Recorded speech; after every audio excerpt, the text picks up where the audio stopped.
ప్రస్తుతం దేశంలో సైబర్ నేరాల సంఖ్య రోజురోజుకు విపరీతంగా పెరుగుతోంది. ఈ క్రమంలోనే సైబర్ నేరాలను అరికట్టేందుకు కేంద్రం మరిన్ని చర్యలకు సిద్ధమైనట్లు తెలుస్తోంది. నకిలీ పత్రాలు సమర్పించి పొందిన సైబర్ క్రైమ్లలో ప్రమేయం ఉన్న సిమ్ కార్డుల రద్దు దిశగా కేంద్ర సర్కార్ అడుగులు వేస్తున్నట్టుగా సమాచారం. ఈ చర్యలు అమల్లోకి వస్తే దాదాపు 2.17 కోట్ల సిమ్ కార్డులు రద్దు కానున్నాయి. అలాగే 2.6 లక్షల మొబైల్ ఫోన్లను బ్లాక్ చేయనున్నట్లు జాతీయ మీడియా కథనాలు పేర్కొన్నాయి. ఇటీవలి కేంద్ర హోంమంత్రిత్వ శాఖ నిర్వహించిన సమావేశంలో ఈ కలెక్షన్ల రద్దుకు సంబంధించిన సమాచారాన్ని టెలికాం శాఖ సమర్పించినట్లు తెలుస్తోంది. ఆ సమావేశంలో బ్యూరో ఆఫ్ ఇమిగ్రేషన్, ఆర్బీఐ, జాతీయ దర్యాప్తు సంస్థ, ఐటీ శాఖ, సీబీఐకు చెందిన అధికారులు, ఇతర భద్రతా ఏజెన్సీలకు చెందిన నిపుణులు, రాష్ట్రాలు, కేంద్రపాలిత ప్రాంతాలకు చెందిన సీనియర్ అధికారులు పాల్గొన్నారు.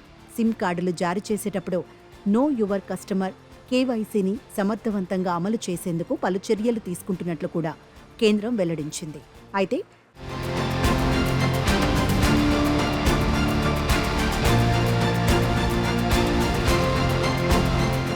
కంబోడియా కేంద్రంగా జరుగుతున్న సైబర్ నేరాల గురించి కొన్ని నెలల క్రితం అనేక కథనాలు వెలువడిన సంగతి తెలిసిందే.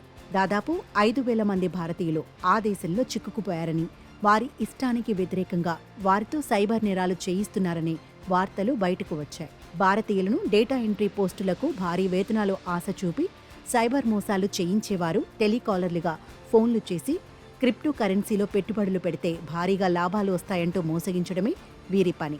ఇటీవలి ఈ విషయం వెలుగులోకి రావడంతో కేంద్రం మంత్రిత్వ శాఖలతో కలిపి ఒక కమిటీని వేసింది.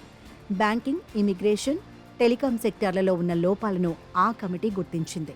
ఈ క్రమంలోనే భారతీయ నెంబర్ల మాదిరిగా కనిపించే ఇంటర్నేషనల్ కాల్స్ను బ్లాక్ చేయాలని కొన్ని నెలల క్రితం టెలికాం ఆపరేటర్లకు టెలికాం శాఖ ఆదేశాలు కూడా జారీ చేసింది.